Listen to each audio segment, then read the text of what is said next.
नमस्कार। आप देख रहे हैं भोजपुरी समाचार। 18 तारीख से रामलीला का प्रारंभ है। श्री श्री रामलीला कमेटी बर्ड घाट द्वारा 18 तारीख से प्रारंभ किया जाएगा।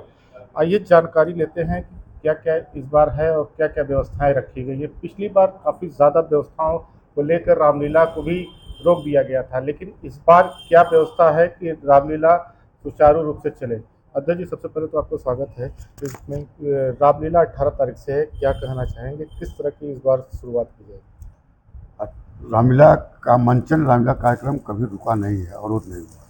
कुछ बाधाएं अगर आई भी हैं तो उसको पार करके हम लोग रामलीला का मंचन सुचारू रूप से करते रहे और हौसलापूर्ण रूप से करते रहे। दूसरी बात यह है कि 18 तारीख से हम लोग की रामलीला की शुरुआत है।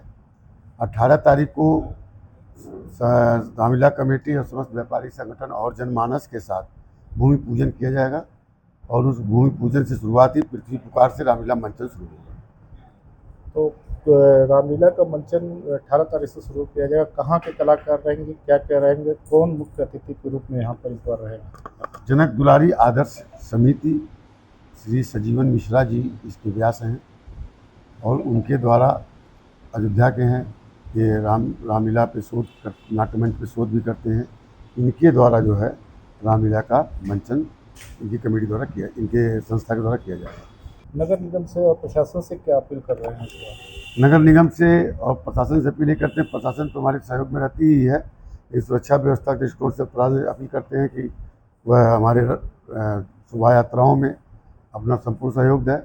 नगर निगम और PWD और माननीय जिलाधिकारी प्रशासन से मेरा यही मांग है कि जो पिछली मर्तबा एक गलती हुई थी कि गंदगी की वजह से हमारे कई लीला मंचन के कलाकार डेंगू से प्रभावित हो चुके थे, मच्छर काटने से। तो नगर निगम से मेरा अपील है कि वह फॉगिंग व्यवस्था, सफाई व्यवस्था हमारे लीला मंचन के समय पिछली बार तो काफ़ी लोग हुए थे डेंगू से ग्रस्त। इस बार अपने तरफ से भी क्या कुछ सफाई व्यवस्था? अपनी तरफ से सफाई व्यवस्था तो हम लोग किए हैं अपने तरफ से। जहाँ हमारे कलाकार रहेंगे, रुकेंगे, वो सब जगहों को साफ़ सुथरा हर चीज़ किए जाते हैं। और प्रशासन से मांग है और नगर निगम से मुझको विशेष तौर से कहना है कि जो समय समय फॉगिंग कराते रहें और फॉगिंग करा में मच्छर मारने की दवा का छिड़काव करते रहें, जिससे कि वहाँ पे कोई इस तरह की बीमारी पैदा न हो। सर, रामलीला कमेटी द्वारा जो विशेष यहाँ रखी जाती है, दुर्गा मिलन का भी एक कार्यक्रम रखता है, राघो शक्ति मिलन करता है। बहुत दूर से आए हैं लोग, आते हैं। क्या क्या व्यवस्था राम बारात में की जाती है? राम बारात की पूरी व्यवस्था होती है। राम बारात बरगढ़ से उठती है।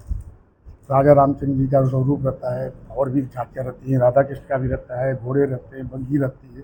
जितनी व्यवस्था है राम बारात में, जिस हिसाब से राजसी ठाट से बारात उठती है, जो भी राजसी ठाट होता है, राम बारात भव्य रूप का होता है। और वहाँ से उठने के बाद घंटाघर, आपका रेती, नखास, बख्शीपुर, छोरिया गोला देती हुई, लाली की मदरसा देती हुई सीधे सीधे फिर बरघाट पहुँचती है। बरघाट पहुँचने के बाद वहाँ पे राम सीता जी का एक ब्याह संपन्न होता है। उसके बाद वहाँ पे सबभोज भंडारा होता है।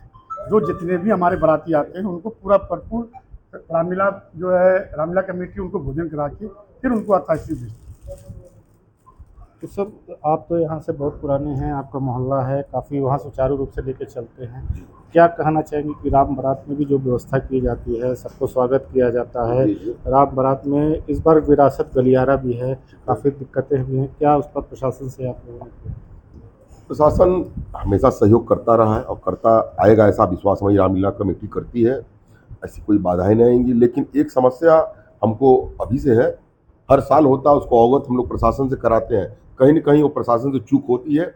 जिस दिन विजयदशमी होता है, जब हम लोग का रथ निकलता वहाँ से है बसंतपुर आने के लिए, दुर्गा मिलन के लिए, तो रास्ते में कई मूर्तियाँ लाइन से लगी होती हैं, जिसके कारण हमारा रथ आने में बड़ा विलम्ब होता है। तो प्रशासन से मैं यही कहूँगा, जब यहाँ पे दुर्गाबाड़ी की मूर्ति आ जाए बसंतपुर में, बीच में एक भी मूर्ति न रहे, सारी मूर्ति को राजघाट के द्वारा वहाँ से निकाल दिया जाए, तब हमारा रथ आसानी से आ जाए, जनता भी दर्शन करेगी राम जी का और मिलन करने में विलम्ब भी नहीं होगा।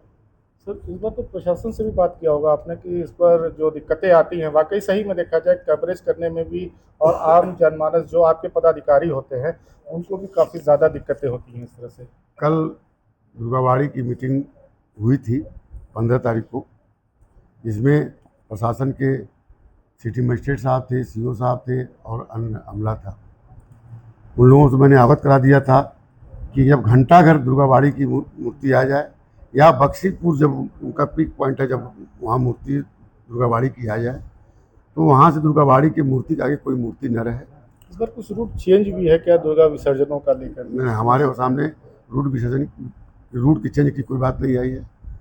तो बख्शीपुर के से जो दुर्गाबाड़ी की मूर्ति हो उसके आगे कोई मूर्ति न हो और हम